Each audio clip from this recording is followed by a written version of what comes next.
All right, welcome. It's an episode of Agile for Humans. I know everyone's shocked. We're back with Dave Westgarth. Dave, I call Dave the certified certification seeker. I think for those of you not familiar with Dave, he is, and Dave, keep me honest here, very active on LinkedIn. Almost, I would say he's achieved influencer status. He's got a lot of followers and eyeballs, and but he puts out a lot of good stuff. And what has really made him stand out, which is uh, one of the many reasons I reached out to him, is that he is on this certification journey. I mean, Dave, how many are you up to now? It's in the hundreds, I think. Well, I started pushing really hard a couple of years back, and I think now the total's around 250 across certifications and badges. So it's turned into something I didn't think it would, to be honest. No, so it seems like every week he's got a new batch that he's sat for and accomplished, which has been fun to watch. And so I thought, in the age of, everyone wants to talk about the agile industrial complex, and people want to, oh, those trainers are just selling certs and badges, and they're all fine, whatever. We're not going in that direction. I'm more curious about,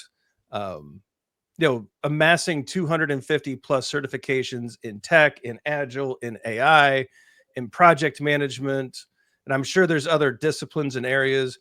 Um, I think first and foremost, like, what kicked that off? Like, what actually made you think I'm going to be the guy on LinkedIn known for amassing an insane number of cert? You probably can't even list that many on your profile, right? Yeah, there's I try and only list the big hitters on the profile because it does start to verge on the ridiculous after a little while. Yeah. So how Um, did that start? yeah, it sort of happened by accident. I think, like a lot of people do, some of my first certifications were through scrum.org. And I think, like everyone does, almost sort of childishly, you think, oh, I'd like to get all of these. And you just start cycling through. Collect the rainbow. Yeah, yeah. But then I got to a point where I wanted to really broaden my skill set. A lot like yourself, I was a developer before I was in delivery. Yep. And what I noticed was a lot of my technical skills had really started to atrophy. And I thought a certification or two in the right areas could really help to stop the bleeding there and keep us relevant and keep me up to date. So that was great, but that exposed me, unfortunately, to even more chains of certifications where you could get one and just keep going and going and going. And originally, I thought this will be a really good advert for sort of jobs or future interviews I've got, just to show that I'm interested in what I do. I take it seriously. I put the time in, because I find it's very easy to say that you're a lifelong learner, but demonstrating that is not quite as straightforward. And the certification journeys I've been going on they're a nice way for me to pick up some new credentials, but ultimately it really showcases that I am committed to that lifelong learning journey, which is nice. And yeah, the recent AI boom over the past couple of years has only made my condition worse. There's tons of certifications coming out every week, and I'm just trying to devour and absorb as much as I can just to stay as relevant as I can and use these new tools as effectively as I can as they keep coming down the pipe. Yeah, and so what I'm hearing, and the clout seeking, the glamorous headlines, they all say, the certs are evil and they're just badges. But what I'm hearing from you is, and I have a very similar take on education, is it's a structured path that makes you learn some stuff, and it gives you kind of a focus that you can laser in on and actually learn some bits and actually have, some kind of credential at the end that shows you did something. Does that sound right? Yeah, there's a couple of things I really like. There's that structure that you mentioned, which is really helpful when you're sort of new to a discipline or an industry and you sort of don't know where to start. Having that structure is really helpful because it exposes you to quite a bit that you can then choose what you like or choose what you want to specialize in. But especially the cloud certifications, they are really good because a lot of people say you should focus on building projects, which I don't disagree with. I think there's a space for that as well. The benefit of the certifications, though, is they give you a much broader view of all of the cloud services that are available to you. And there's some cloud services that, don't get me wrong, you'll probably never touch or use. But at least if you've taken that certification journey, you're aware of them and you understand where they could be used if you run into the problem that they are built for. No, I totally agree. I actually am very much along the same lines you are, where the structure helps me. Yeah. When AI came around, I found a master's degree program, right? Mhm.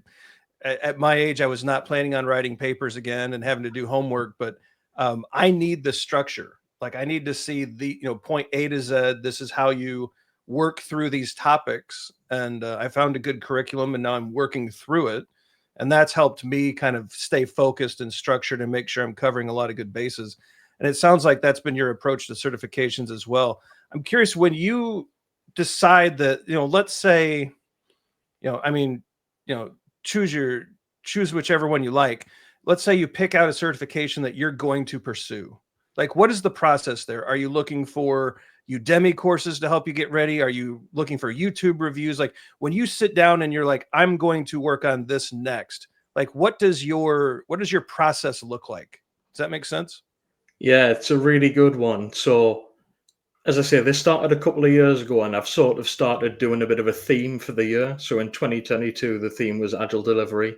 Nice. In 23, it was cloud, and last year it was AI. This year it's data. So that gives me a little bit of a yardstick in terms of the direction of travel. And then, as you say, as you're identifying individual certifications, what I'll look to do is find the coaches or trainers who sort of have either the best material or the best reviews on that. So for AWS, it's people like Stefan Marek, who's really good. He sort of dominates the Udemy space. For Azure, I used a lot of the free code camp material, which is Andrew Brown. He's another phenomenal cloud trainer who's out there. Agile delivery, there's a ton of these guys called PSTs who are very good. They really know the stuff on agile delivery and Scrum. I'm Some sure of you've us, met a couple of those. we do all right. We do all right. Yeah, and data at the minute is the one I'm focusing on. I don't quite know the lay of the land in terms of who the professionals are there, but once I find them, I'll let you know. Yeah.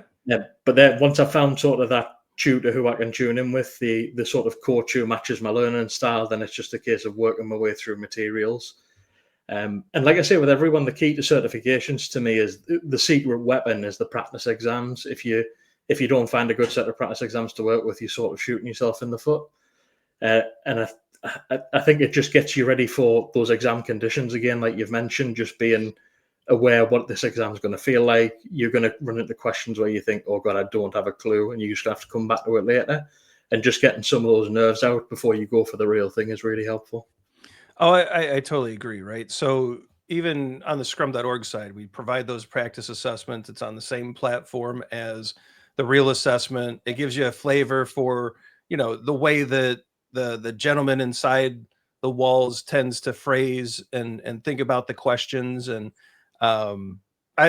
invaluable, right? So finding a good practice question set is great. So what I'm hearing is you set a theme. So this year it's data.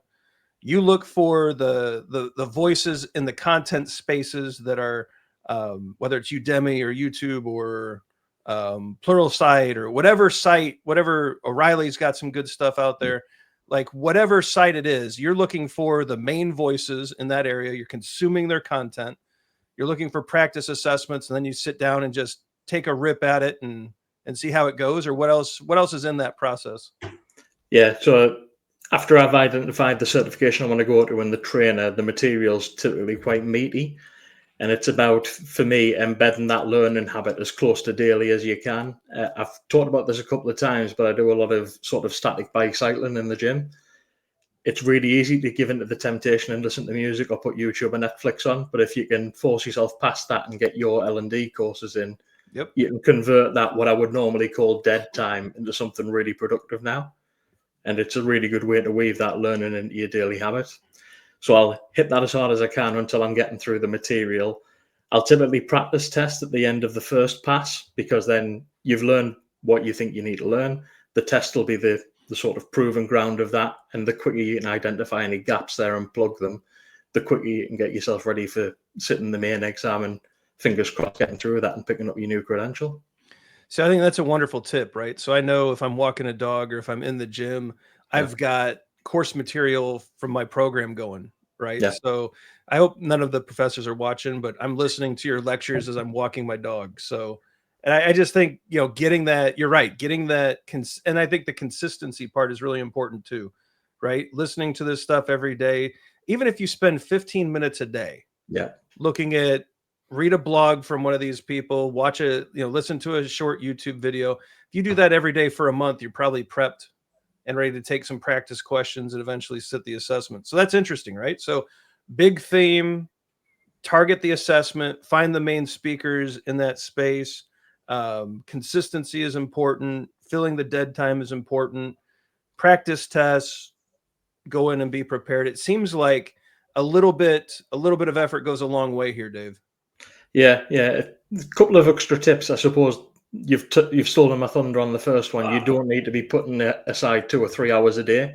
15 minutes is more than enough, especially one trick I usually use is just 2x the speed, and now you've got through half an hour's worth of content instead of a quarter, which is a nice way to accelerate your development.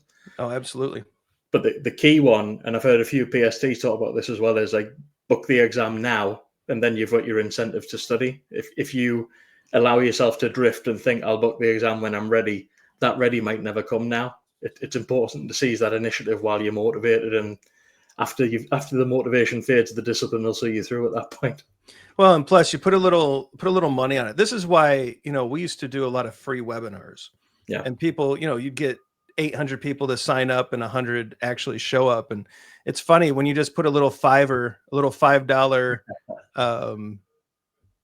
entry fee to it, which most, and if someone messages and says we can't, we'll let them in anyways. But it's funny when you got $5 on it, suddenly, 500-600 people show up, right? I think it's the same with certs. I've paid for this thing. I've scheduled it. I need to be ready to sit it. It creates that sense of urgency, right? Yeah, really, as you say, you're much less likely to fob it off or to find other things to concentrate on, because a trap I see a lot of people fall into when they want to start getting through these certifications is it's very easy for them to say get a foundational cert, and then I would say, okay, well, let's go to an associate next. But they'll then cop out and take another foundation instead of pressing on and pressing forward. I think if you've already got that plan booked in, you've already booked the exam, your money's already on the line, you're much less likely to drift into those sort of priority 3, 4, and 5. You're going to stick to the top priority now, which is another nice little hack you can use on yourself. No, I totally agree. Let's go into last year, right? So you said last year was an AI focused year, which is wonderful, right? Great topic for us to chat through.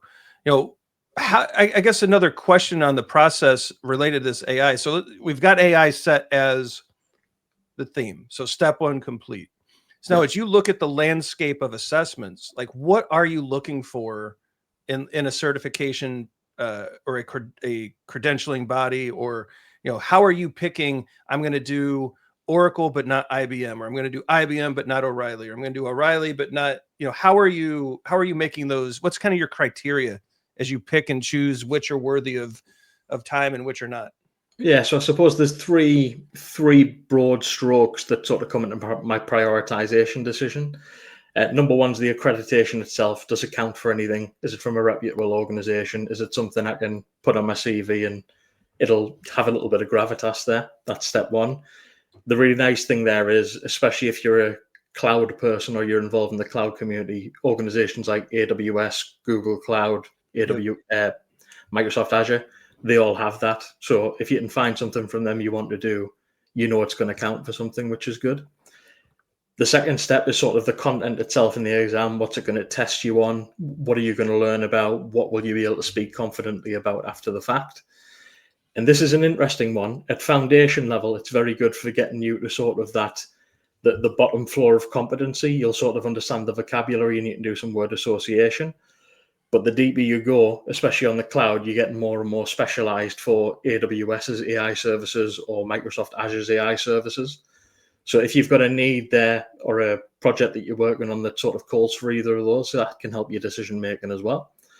And the third thing is the cost. Unfortunately, I live in the real world and I need to pay for things. And if the cost's prohibitive, I'm vastly unlikely to go for it. And the really nice thing in the AI and the cloud space is a lot of it's very low cost and free, and it's all got that similar level of sort of authority around it, which is nice. You don't necessarily need to pay a fortune for something that's looked upon more favorably than something that was cheaper, which is really nice. Something I took a quick look at in the AI space, and I'm just curious because I like the idea of criteria and having some discernment in which ones you pursue and which ones you don't. And I looked at Microsoft and Google and Amazon and the investments they're making in the space, right? And so you can go on, it's all public record. You can go take a look and you can see the billions of dollars these companies are flooding into data centers and these AI labs. And it kind of makes you think, all right, if that's the level of investment, then I would imagine this credential will be around for a bit. Yeah. And that was kind of another indicator, like which of these providers are actually dumping billions of dollars and making big bets. And that helped me a little bit too. But yeah, it's interesting, right? This is a space that, everyone's interested in, Yeah. and so I've noticed too, a lot of the credentials are inexpensive or free. Yeah. And even some of the places you wouldn't expect, right? Scrum.org is one that we just put out an AI for product owners, which we're excited to teach. I know the Project Management Institute, Yeah. and actually a few of those look really good. Yeah. Like I was kind of surprised. I know you've taken some of these. I don't want to throw any negativity. PMI served my career very well early on, so I'm certainly not against. But is my intuition correct here? Those looked like some pretty interesting courses and certs. Yeah, really good. And PMI, I think, are really winning that battle at the minute, because not only have they got sort of a good breadth of those courses, there's three of the key ones: the introduction to Gen AI, the prompt engineering, and I think it's a data cleanliness one for AI solutions. They're all available for free, even if you're not a PMI member at the minute. So for practitioners and learners like us, that's unbelievable value, especially for an emerging technology like this, with the focus on their sort of core competency of project management and enabling their project managers to do more with this. It's top marks from me for PMI, which is, as you say, it's funny how the world turns on that, isn't it? Yeah, never would have expected to actively endorse something like that, but I'll be going through those. Excellent.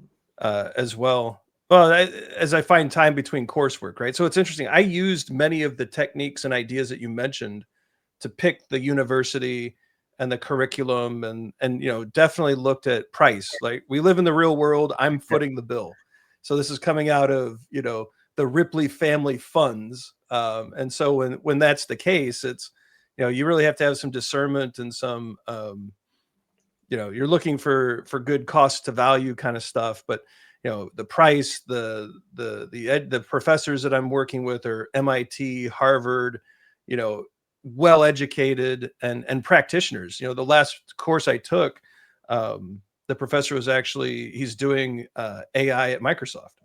Wow. And so it was really, you have practitioners, and so I'm really impressed. But I actually spent the time looking into that as well, where it's like, who's the faculty, who's providing the coursework, what are the books and the things that and once I found one that I liked like that, I locked in, and of course I'm working through it. No, And it's very similar in the UK. A lot of the universities have really had to pull the socks up on this, because it's so popular now. And I don't know how much you know about the university situation in the UK, but they're all fighting for every student now. So they're making huge investments because when I think back, when I did my original computing degree, a lot of what I learned was quite dated. And by the time I got out and into the real world, I thought, well, why did I learn that? Because this isn't the way it's done anymore. I don't think they're prepared to have that accusation thrown at them on the AI front. They really want to be teaching the relevant, up-to-date, empowering stuff that gets more students through the door. Yeah, and what's fascinating about this AI stuff, and I'm not sure if you've noticed this too, or maybe my observation is a little premature here, but I've actually worked in this. I'll talk about that in a second, but a lot of the underlying technologies are not new. No, We're talking about machine learning, data mining, big data, cloud technologies, data science, algorithmic processing. These are things that, we've been doing since the 1960s. it's one of the things that I encourage people to. I think everyone's very keen to become a really good user of AI, which is a great step one. Yep. But I always encourage people to go a couple of levels deeper to get that sort of technical architecture understanding, because then I think, as you've touched on, you're much less afraid of it, because you understand, well, it's been here my whole life anyway. It's not going to do anything to me now.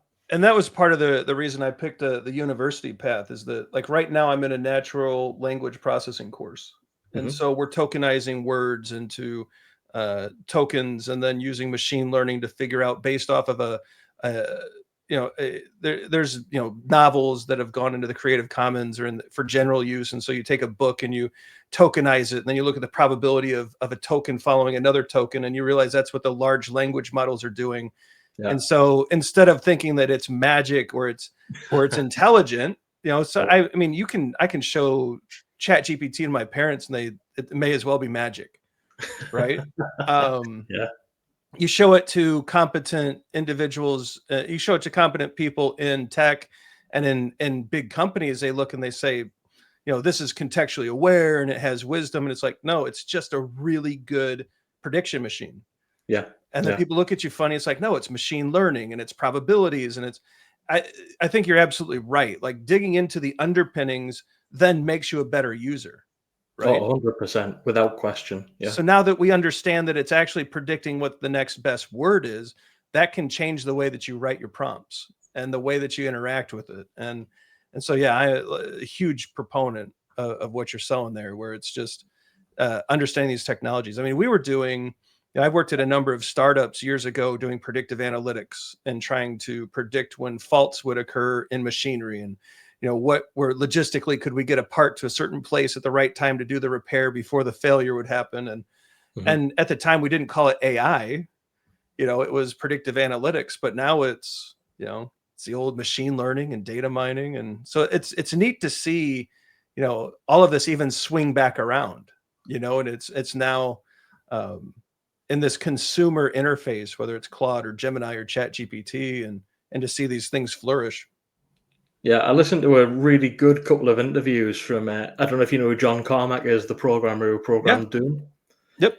And he made a good point on this. He said, a lot of the answers are probably just sitting in old papers that was the path that we didn't go down at the time.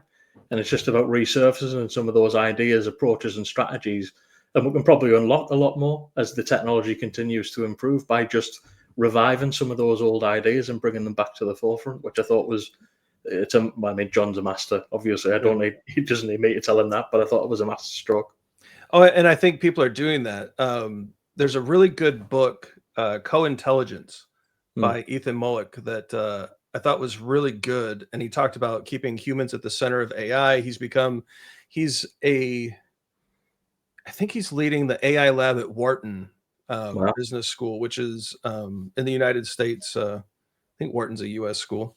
He knows what he's doing, is what you're telling us. Very prestigious. But he'll post on his LinkedIn feed papers that he's dug up from the past about, these algorithmic variances, and he'll throw these old maths, that have been done. And he's like, we figured this out in 1982. And so he's digging through the body of work, and he'll surface a paper where, hey, this might actually help this type of development. And so I think he's spot on, right? Yeah. It's a brilliant idea. I think a lot of good stuff here. There's another gentleman, John Lennox, who is doing commentary in the UK quite often on the intersection of AI and morality, who I really like too. Oh, wow.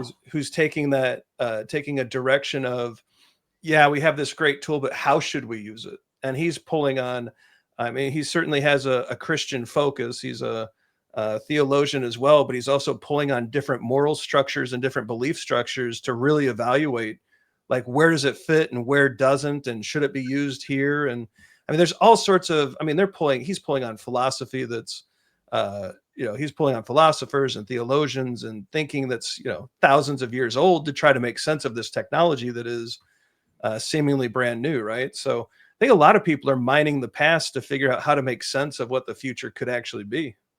That's a really interesting one from John Lennox, because you're right. The temptation is, I should just use this for everything. Yeah. And really the opinion, well, maybe not necessarily.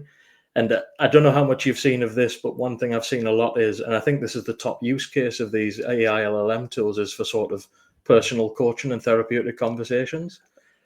I've almost fallen into that trap myself, having a conversation with ChatGPT about imposter syndrome.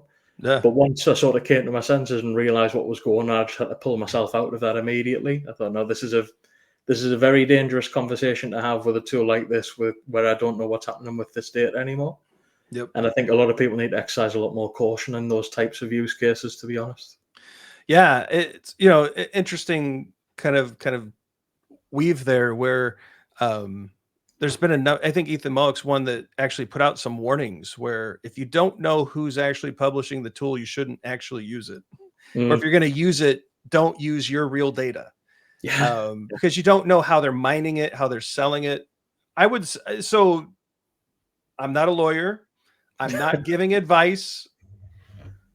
You're watching a free podcast or you're watching a free show on YouTube. So all those caveats aside, I personally believe Microsoft, Google, Amazon have a very serious vested interest in making sure they never end up in the press for violating data privacy or for doing, horrible things with your data.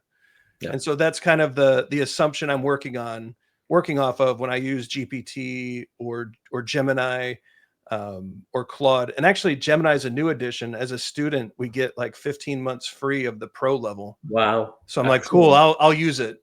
We'll check it out. And I'm actually impressed with it. I like Gemini a lot. And so I'm assuming that, the Googles and the Amazons and the Microsofts are heavily invested in making sure that they don't screw that up. Some of these other tools, I'm skeptical. And so I think that's good. It's a good guidance, right? It's, make sure, and even having those personal conversations. I know I think there was a situation where a person was talking to GPT about, I'm cheating on my wife, I'm doing, and it actually boomeranged back and somehow, horrible thing to do, like not condoning the behavior. It's just, but using that tool or using an AI tool and having those types of therapeutic conversations actually caused more damage. Right. I think it was somehow leveraged against them. And it's like, not great. Well, another sort of tangential link to this. Do you know who 23andMe are? The genetic sort of analysis company. Yep. You may or may not be aware they went under earlier this year. It may have even been last year, actually. And the problem now is they've got access to reams and reams and reams of health data that they said they wouldn't do anything with, but it's not theirs anymore. They've been sold and they've been liquidated. It belongs to the liquidators now. Yep. I can't believe they aren't prepared to sell that to the highest bidder. And I think these AI companies could fall into a similar trap if they rise and fall. They've got all this data sat on the shelf that could save them. It's going to take an incredibly strong will not to pull the trigger there. Can you imagine and I don't know how, I don't necessarily know the intricacies of how it works in the UK and the EU, but in the US, insurance companies will pay billions or trillions for that data just to make better or to eliminate people from insurance, but to better understand the health makeup of those they have insured. I mean, that someone will buy that. Yeah, it's a wonderful point, right? It's protected today, but if that company collapses, and there's liquidators who own your data, then what? And so, you mentioned the uses of AI and the number one being like therapeutics. That was also kind of depressing when I read that. It's kind of like, are we so like Dave? I mean, we don't know each other very well, but we reached out, we talked, and now we're having a conversation. It's like, this isn't therapy, but we're talking about a topic we're both interested in and passionate about. It's like, is this really that hard anymore? Like, can we not find people to talk about things? Well, there's a bit of a paradoxical conversation going on, and Mark Zuckerberg, I know not everyone loves him, but he sort of stuck his oar into this conversation, and his sort of mantra is he wants to develop really powerful and personalized AI to solve the loneliness epidemic. I don't think this solves the loneliness epidemic. If anything, I think it feeds into it and increases it, because I think one of my broader points is, although people of younger generations are becoming technically more competent because they're raised with it, it sort of comes naturally to them. I don't think they get that for free, and I think the trade-off comes at the expense of social skills in a lot of cases. And that's an incredibly tough problem. And I've got to be honest, I haven't heard any good answers on how we solve that yet. Yeah, it is tricky, right? So my generation, I think Dave, we're probably similar aged, mid 40s. I won't out you. I think we're hopefully I haven't just insulted you. Have a guess. Go on, put a number on it. How old is Dave? I would go. I mean, I'm 46. I would say you're probably close to that.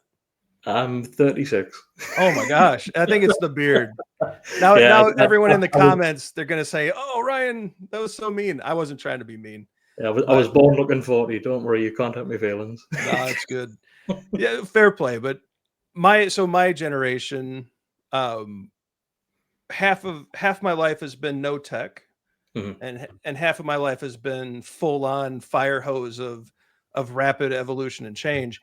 My kids only know this world, Mhm. and so really like making them stand up, put their device down, shake someone's hand, look them in the eye, speak clearly.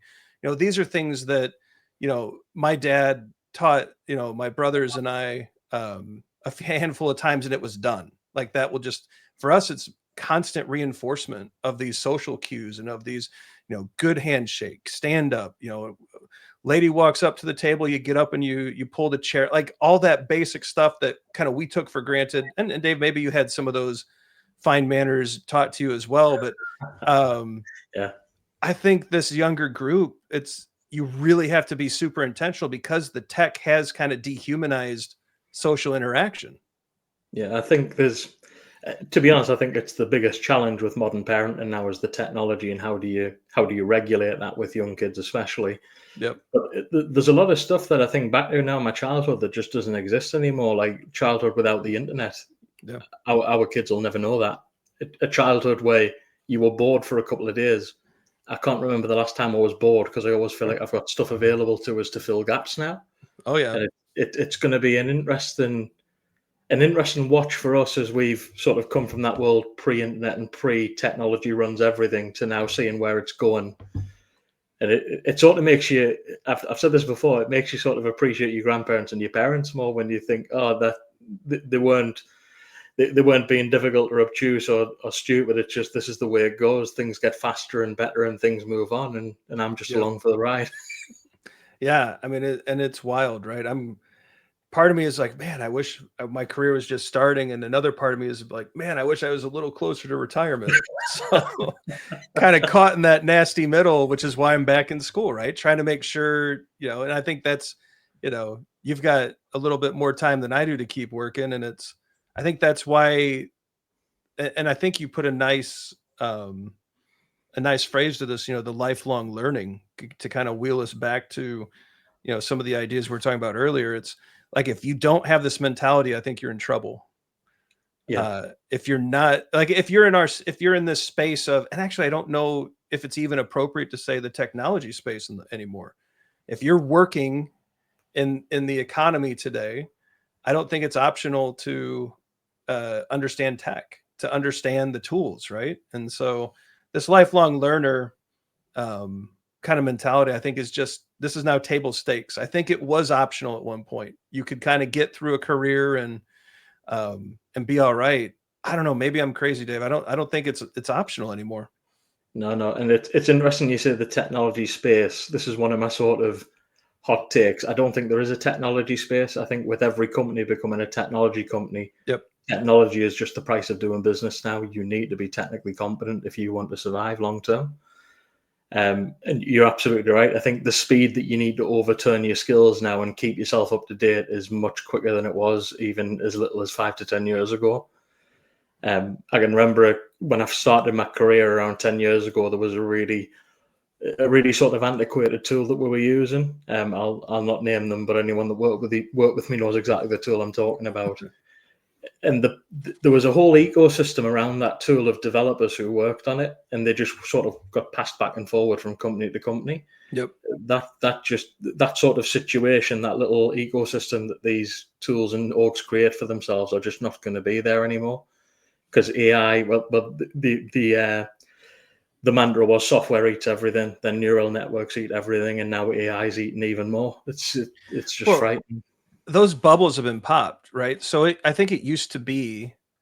So in my career, I noticed that with COBOL Yeah, developers, right? So every bank and insurance firm in the U.S. are. I'm sure someone will come up with an example of a new one, but the legacy companies still have mainframe COBOL running all over the place, yeah, and those people are killing it with rates because they're all retiring and dying off. Like they're exiting for the next adventure, right? And but with AI, I think you could go in and say, I have this application, I'm not sure how to maintain it, this is what I need to do, and it's getting really good at telling you what to do. You know, I had a programming issue in Python for one of these classes, and you know, being an old Java guy, I picked up Python pretty quick, but there was a library I didn't know about, and so I was like, "Hey, ChatGPT, don't write the code for me. This is what I'm trying to do. What is the most standard library that I should be using?" And it showed me, and I said, "Cool, give me the top commands that I should be interested in." And it showed me, and then I went and wrote a bit of code, had ChatGPT evaluate it. It pointed out a few flaws. I made a few, and I'm done. And you know, that to me is amazing. And I think that pops a lot of those niche bubbles that I think a lot of people have been very successful kind of in hiding in and profiting from. So I'll ask you a very leading question now. Yeah. You remember we were talking about sort of that sort of tech fluency and tech fundamentals being incredibly important. Yep. Do you buy into the hype that non-technical people and non-programmers can use AI to develop technical tools at this stage? I don't think so. Yeah, I think that's honestly a lot of hyped up nonsense. agreed. Um, Agreed. so so my partner in crime at Agile for Humans, Todd Miller, just built TrueNarrative.io. It's an application that we've put out there. It's kind of like it's a voting tool. It's for product owners that put in a feature. You can upvote it, downvote it, discuss it. And it's part of a class we're doing for developers where they join us for a day. And by the end of the day, with AI assistance, we will develop and release a new feature. Wow. And so we'll teach you how to do it in a day. And so by the end of the day, you will understand how to use Copilot, GitHub. You know, you pick your flavor of tools, but you will exit the day having built, tested, and released a new feature on our app. It's tremendous. And so Todd built that first app, and he's like, "Ryan, I built this thing, and it normally would have taken a month or two, and I got it done in a week." And I was like, "Okay, here comes the hype machine." But then he goes, "But I had to structure it. I Yeah. had to understand the architecture. Because it wanted to put all the code in one file. It wanted to do it." And he's basically saying it has no sense of good architecture, but given good structure and good practices, it does a brilliant job of speeding me up. And I Yeah. thought that's a really balanced take. It's you still have to understand what you're doing. And in Python, I don't know very well. I know enough to structure code and to make sure I've got separation of responsibilities and how to, you know, the abstract versus base classes. And object-oriented programming is object-oriented programming, right? So Yeah. it's at this point for me, it's just I'm not fast with the syntax, but understanding that structure has allowed me to become pretty fast with putting together the Python scripts I need to build a large language model or to perform some machine learning or or to structure some data a little better. But if I didn't have the programming background, I would have a mess of unmaintainable, unshippable, unshareable spaghetti code. No, I totally agree. And it's I think anything that's even close to boilerplate, it's going to knock it out of the park. No problem. Yep. It can do that. When we're talking about complex integrations, when we're talking about things like managing secrets and security, I've had a couple of people tell me that they've tried to do some payment stuff with it. I couldn't think of anything worse, to be honest. I just couldn't trust it at the other end. But if you, as you say, I think it gets you a good 3/4 of the way there for just Yeah. a fraction of the time. And then you can focus on, like all the cloud service providers call this the differentiating parts. And you can really concentrate on those differentiating parts to really make your idea sing. Well, and Todd's modest. He's one of the best programmers I've ever seen work. And Nice. so for him to actually acknowledge that it sped him up is huge. So anyone who's worked with him knows, like, holy cow, he's actually giving it some credit, which Nice. is massive. Um, Now he and I have talked about it. Maybe we'll do an AI show at some. We're trying to avoid the hype train of, oh, look, every trainer's become an AI expert. You know, I'd Yeah. like to finish my degree and really, I mean, like I said, I worked in this space for a number of years on the predictive analytics side, but I'd really like to actually deep dive it and complete my education before I show up and try to pretend I have a lot of meaningful things to say, right? Um, but that aside, I think the experience of building that app is valuable because people should understand it's not replacing. I don't think it's replacing junior developers, but it could accelerate I mean, if there is such a thing as a junior developer, right? Which is another good debate, but Yeah. it could take someone fresh out of college and accelerate their understanding and learning exponentially. I think it's a wonderful learning tool. Oh, Um, there's no doubt it's an accelerator. And just before we move on, your point on junior developers, I love talking about this because there's a real temptation now to think, well, we can offload a lot of juniors and put an AI-powered tool in there. And maybe you can, but you can't play that game forever because no, eventually you're going to need some of those juniors to have developed into mids, seniors, and beyond. And if you're, as a company, not putting the time to develop those people, they're not going to be there when you need them in 5 to 10 to 15 years' time. So I think it's, and this is sort of the nature of the beast, I suppose, it's incredibly short-sighted to think, well, we can just forget about juniors now and we'll hire at the mid-level. I think there is still that sort of, you need to take them on a little bit of a journey, especially in those early years. yeah. Oh, I totally agree, and yeah, it's a short term gain for a long term pain, and Yeah. there's even talk of these language models are writing code in a language that we don't even understand. Yeah. It's like, is that really a good thing? Like, are I mean, don't you want the so what I liked about the book Co-Intelligence that I mentioned earlier, he's very clear about the human in the middle. Yeah. Keep the human at the center of the usage. Um, and so yeah, I think who people have asked us who gets eliminated by AI, and I think it goes back to our earlier conversation. The people who do not, will not, cannot, refuse, whatever is going on, if they don't go in that direction of continuous learner, I think the AI will expose you very quickly. This is really interesting that you bring this up because I spoke to an agile group this afternoon, and this was more on agile roles and how they're evolving. But this AI segues in quite nicely, and it's sort of a 2x2 matrix that I've got. Maybe I can bring it up if you don't mind me firing it up. Please. Cool. Let me fire this up. So it's basically a 2x2 matrix asking the question, sort of, pick your poison, I suppose. Is agile dead? Is AI going to replace us all? And on and on and on. But if I show you this slide, I should be able to show you my wider point on this. So apologies, as you can imagine, it's right at the end typically. No, you're good. No, I think it's an important point because people are trying to figure this out. It's who gets replaced, what happens. And I think people are thinking about this. While he looks for that, if you're looking for the moderate takes on development, I've enjoyed following Kent Beck. Kent on LinkedIn has been very balanced in the way that he's talking about the impacts of these things. Hold on, let me see if I can find a good view. Maybe that. Yeah, that's great. So this is sort of the 2x2 matrix that I'm talking about. And on the left, we've got the question, will AI take your job? Yes or no? But what I would argue is the most important question is the question on the bottom. Are you learning new things? Yep.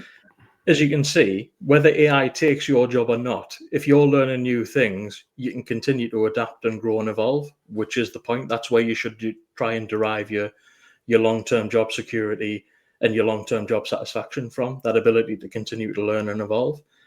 If AI can take your job and you're not prepared to learn new things, even if AI can't take your job, you're going to be in that stagnant plateauing phase where you don't really learn anything, you don't try anything new. And if anything happens in that industry, you're toast. If AI can take your job right now and you're not learning new things, you're on the clock already. So I'd suggest pull your finger out and start learning now before that materializes. Yep. Apologies, I spoke about this afternoon. I thought this absolutely captures the point that we're talking about here. No, I think it's wonderful.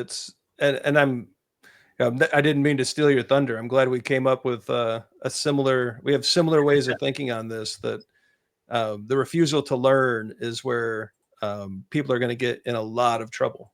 Yeah, absolutely. No, that's great. So I'll put us back to here. I appreciate you sharing that. I mean, and the thing is, there's no excuse, right? So I was telling you about, maybe I'll zoom us back here for a second. Mm-hmm. I was telling you about my adventures with the AI this week. And so I actually had ChatGPT do a certification learning path for me through the deep research, right? You and I had talked a little bit over LinkedIn. You gave me some high level advice. I fed that into the prompt, said, "Hey, my new best friend Dave thinks I ought to do this. What do you think?" And it largely agreed with you, right? Foundational. And I'm happy to share this with anyone who reaches out. If you leave a message, leave a comment saying, "I want to be a learner," and I will get this to you. But ChatGPT came up with some prompting and some nudging. I like to have Claude and Gemini and GPT argue a bit, but came up with a foundational phase, some development, some cloud and generative, followed by I wanted an ethics That's really aspect. nice. That And I'm very impressed to pull out that CPMAI one from PMI because yep, that's very good as well. I gave it some guidelines on companies I wanted it to dig deeper into, and PMI was one. Nice. And so, and it found an IEEE ethics Mhm. certification that I hadn't heard of, and I thought, cool, that's something I'll look into as well. But the larger point I'm making here is there's no excuse, right? You can have a free version of GPT give you advice on what to do next, and it's usually pretty good. Well, I'll tell you something I've tried that you'll like because I know you like this. The EBM goal structure of going from Yep. strategic to intermediate to tactical goals. If you feed that into your LLM, it's really good at replicating that. So you could say, like what I did for the year was my strategic goal is to become much more competent and fluent in the data sphere. And to do that, I want to tackle bang, bang, bang. Can you create the intermediate and the technical goals that I should do? And then you can come back and review it with the chat Yep. as time goes on as well, which is it's just incredible the use cases that you can spin out of this if you put your mind to it. I absolutely. It almost becomes.